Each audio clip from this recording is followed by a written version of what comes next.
नमस्कार दर्शकों। जैसा कि आप सभी जानते हैं कि संत रामपाल जी महाराज जी एक ऐसे संत जिनका अवतरण दिवस सतलोक आश्रम खमाणों में मनाया जा रहा है। इसी उपलक्ष्य में हम फिर से एक बार सतलोक आश्रम खमाणों पहुंचे। जैसे कि 6, 7, 8 सितंबर 2025 का यह समय एक विशाल महासमागम सतलोक आश्रम खमाणों पंजाब फतेहगढ़ साहिब में आयोजित किया गया। इस महासमागम का समापन किया जा रहा है। तो ये महासमापन किस दिशा में जा रहा है और किस तरह से इस महान आयोजन का जो समापन है वो हो रहा है, उसकी कुछ झलकियां आपको दिखाएंगे, आपको रूबरू कराएंगे। और इसी बीच हम आपको लोगों के विचार, जो यहाँ पे आने वाले संत रामपाल जी महाराज के श्रद्धालु हैं, उनके बारे में क्या राय रखते हैं, अपने गुरु जी के बारे में क्या राय रखते हैं, इस समागम के बारे में उनकी क्या विचारधारा रही, उन्होंने कैसा समय बिताया, ये पूरी जानकारी हम आपको देंगे।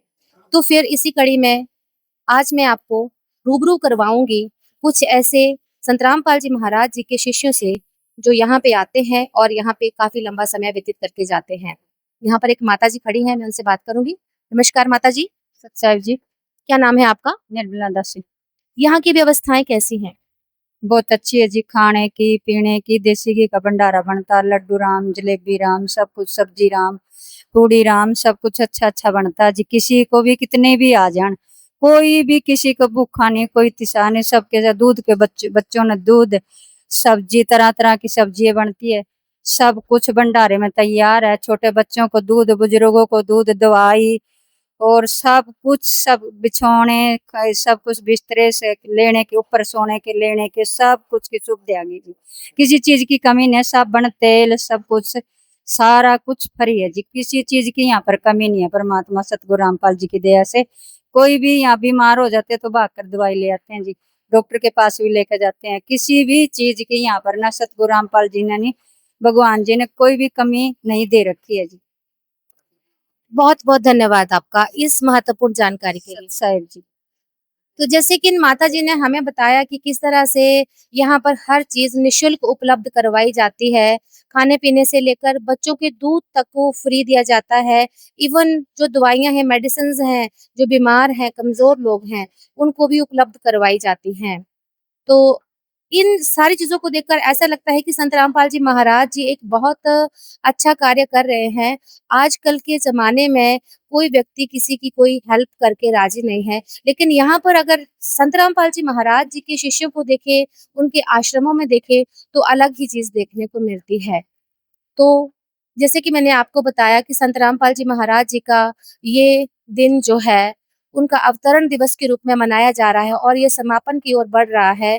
इसी कड़ी में हम कुछ ऐसे व्यक्ति जो आज घरों को लौट रहे हैं, उनकी कैसी स्थिति है, उनकी मनोस्थिति कैसी है, वो कैसा फ़ील कर रहे हैं, और भी आपको बताएँगे। और एक बहन जी हमारे साथ इसी बीच जुड़ी हैं। नमस्कार बहन जी। सत्साई भगत जी। क्या नाम है जी आपका? सीता दासी। इतना लंबा समय आपने इस आश्रम में बिताया है, इसके पीछे का क्या कारण है? यहाँ तो जाने का दिल नहीं करता भगत जी, ये हमारे को बहुत अच्छा लगता है। हम सब दुखों से यहाँ आते हैं, हमारे सब दुख परमात्मा यहाँ हर लेता है। हम बहुत परेशान रहते हैं घर पे जाके।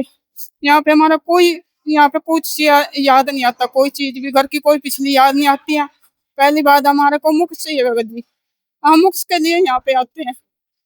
परमात्मा हमारे को मोक्ष देगा तो हम भक्ति करके अपने सतलोक चले जाएंगे, जिस धाम को चले जाएंगे जहाँ से हम वर्षों से बिछड़े हैं भगत जी।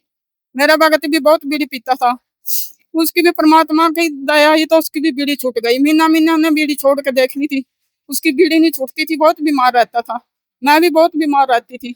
जब से परमात्मा से जुड़े हैं, जब से परमात्मा ने हमारे को ठीक कर दिया भगत जी, हम बिल्कुल ठीक है।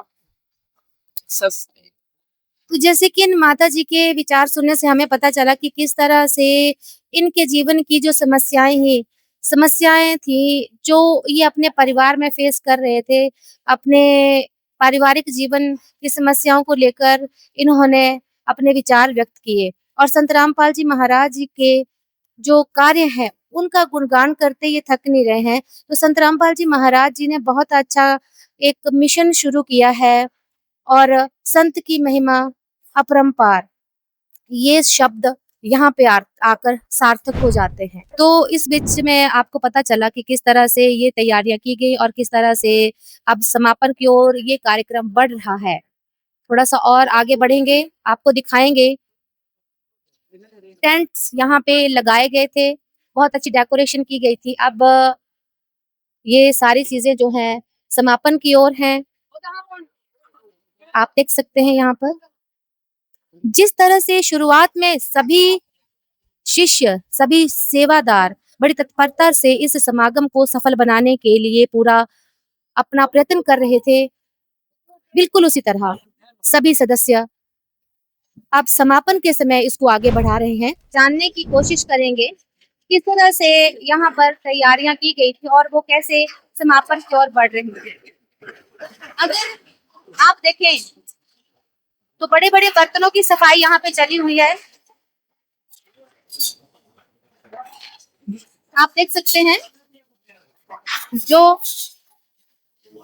जेंट्स हैं जिनको यहाँ पे भक्त कहकर पुकारा जाता है, बड़े बड़े बर्तनों की सफाई कर रहे हैं। दूसरी तरफ जो बहनें हैं वो भी बड़ी तत्परता से बर्तनों की सफाई में लगी हुई हैं। आप देख सकते हैं यहाँ पर कितनी श्रद्धा है, इतने विश्वास के साथ ये संत रामपाल जी महाराज के वचनों पर चलते हुए इस कार्यक्रम को समापन की ओर ले जा रहे हैं।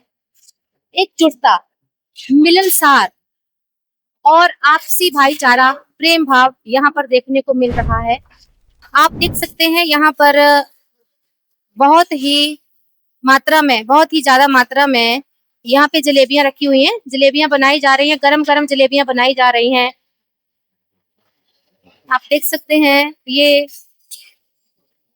भक्त जो यहाँ पे आते हैं, संत रामपाल जी महाराज जी के शिष्य, उनके लिए सारी व्यवस्था की जाती है। वो अपने घरों को आज लौट रहे हैं और ये सारी चीजें उनके लिए ही बनाई जा रही हैं। संत रामपाल जी का महासमागम जो अवतरण दिवस के रूप में मनाया जा रहा है, वो समापन की ओर बढ़ रहा है।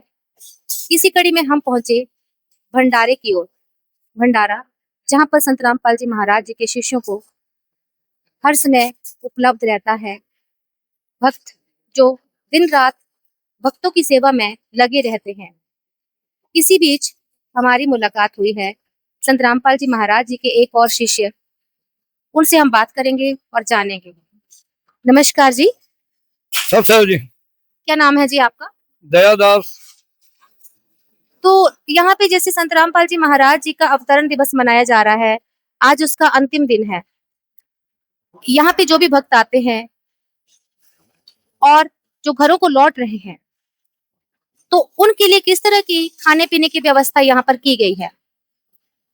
हाँ, उनके लिए सतगुरु रामपाल जी की परमात्मा की कृपा के नाल जिन्ने भी भगत आत्मा इथों जा रही ने, उन्होंने रस्ते वास्ते पूड़ी का प्रसाद और फुलका नाल अचार, जे कोई सब्जी भी नेड़े वाला होवे तो उस भी दी जा सकती है। नहीं तो सुक्का जिन्ना भी उन्हों की सुविधा जी रस्ते छकण वास्ते पूड़ी का भी प्रबंध किया गया है। वो पैकिंग करके बाहर गेट के उत्ते रखी गई है। जिन्नियां भी आत्मा जा रही ने उतों अपना गेट तो अपना भंडारा लैके जान। जिन्होंने भंडारा पूड़ी का नहीं खा सकते, वो साडे कोल इत्थे काउंटर के उत्तों फुलकियां का भी जिहड़ा वो भी भंडारा उन्हों की व्यवस्था की गई है। वो भी अपना रस्ते अपने खाण वास्ते अपना भंडारा इत्थों ले जा सकते हैं। बहुत बहुत धन्यवाद आपका। सत साहब जी। तो जैसे कि यहाँ पर एक सज्जन पुरुष हमें मिले और उनसे बात की हमने, उन्होंने अपने विचार व्यक्त किए। उन्होंने हमें बताया कि किस तरह से जो भक्त घर को लौट रहे हैं, उनके खाने पीने की व्यवस्था यहाँ पर संत रामपाल जी महाराज जी के आदेशानुसार उनको पूरी राम, आचार राम, ये चीजें आश्रम के मेन गेट पर उपलब्ध है, ताकि आने वाले भक्त जो यहाँ पर संत रामपाल जी महाराज जी के आश्रम में आए थे, वो अभी जो वापस घरों को लौट रहे हैं, उनको रास्ते में किसी भी तरह की कोई तकलीफ ना हो।